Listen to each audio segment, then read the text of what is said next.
Perkenalkan, nama saya Grace Gloria Soyo dengan NIM 2114-2010-4 dari kelas A1 semester 1 di Fakultas Keperawatan Universitas Pembangunan Indonesia Manado. Pada saat ini saya akan membuat video tentang penyakit diabetes mellitus dengan mata kuliah Keperawatan Dasar 1 dengan dosen pengampu Narcisa Mongi Eskep MKes. Tujuan dari pembuatan video ini untuk memenuhi tugas akhir semester. Diabetes mellitus atau biasa juga disebut dengan DM merupakan suatu kelompok penyakit metabolik dengan karakteristik hipergemia yang terjadi karena kelainan sekresi insulin, kerja insulin, atau kedua-duanya. Hipergemia kronik pada diabetes berhubungan dengan kerusakan jangka panjang di fungsi atau kegagalan beberapa organ tubuh, terutama mata, ginjal, saraf, jantung, dan pembuluh darah.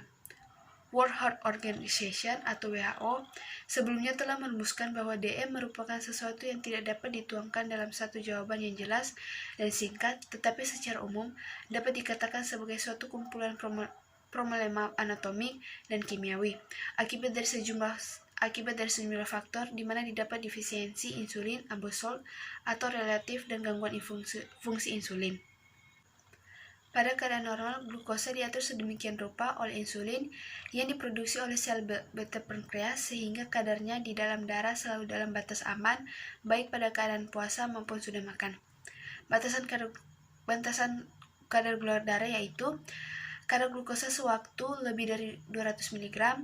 Glukosa sewaktunya merupakan hasil pemeriksaan sesaat pada suatu hari tanpa memperhatikan waktu makan terakhir.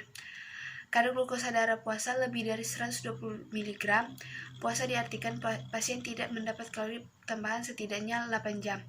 Kadar glukosa darah 2 jam setelah makan lebih dari 200 mg.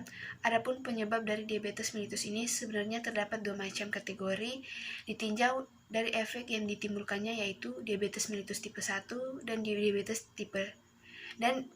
mellitus tipe 2. Diabetes mellitus tipe 1 pada jenis ini timbul reaksi autoimun yang disebabkan adanya perandangan pada sel B insulin. Ini menyebabkan timbulnya antibodi terhadap sel B yang disebut ICA atau isol cell antibody. Reaksi antigen dengan antibodi yang ditimbulkannya menyebabkan hancurnya sel B. Yang kedua, diabetes mellitus tipe 2, jumlah insulin normal malah mungkin lebih banyak, tetapi jumlah reseptor insulin terdapat pada permukaan insulin yang kurang. Pada keadaan ini, jumlah lubang kuncinya yang kurang, hingga meskipun ada kuncinya banyak, tetapi karena lubang kuncinya kurang, maka glukosa yang masuk sel akan sedikit, sehingga sel akan kekurangan bahan bakar atau glukosa, dan glukosa di dalam pembuluh darah meningkat. Menurut Perkania atau Perkumpulan Endokrinologi Indonesia, DM dibagi dua berdasarkan ada tidaknya tanda gejala khas. Yang pertama, gejala khas DM terdiri dari poliuria, polidipsia, polifagia, dan berat badan menurun tanpa sebab yang jelas. Yang kedua, gejala tidak khas DM terdiri dari lemas, kesemutan, luka yang sulit sembuh, gatal-gatal, mata kabur, difuksi, ereksi atau pria, dan pruritus vulva atau wanita. Gairah seks menurun, dan pada ibu-ibu yang melahirkan bayi lebih dari 4 kg. Ada beberapa tipe diabetes yang lain seperti defek genetik fungsi sel B, defek kerja insulin, penyakit endokrin, pankreas, endokrinopati, karena obat atau zat kimia infeksi, sebab imunologi yang jarang, dan sindrom genetik lain yang berkaitan dengan diabetes mellitus. Dalam penata laksanaan DM, langkah pertama yang harus dilakukan adalah penata laksanaan tanpa obat berupa pengaturan diet dan olahraga. Apabila dengan langkah pertama ini tujuan penata laksanaan belum tercapai, dapat dikombinasikan dalam langkah farmakologi berupa terapi insulin atau terapi obat hipoglikemik oral atau kombinasi keduanya.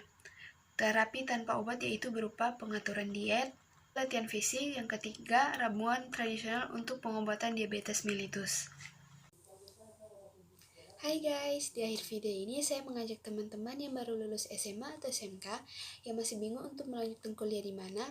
Nah, saya merekomendasikan salah satu kampus yang ada di Manado, yaitu kampus Universitas Pembangunan Indonesia Manado, yang di dalamnya ada beberapa pilihan, yaitu Fakultas Keperawatan, Fakultas Hukum, Fakultas Teknik, Fakultas Pertanian, Ilmu Sosial, Ilmu Politik, dan Sastra.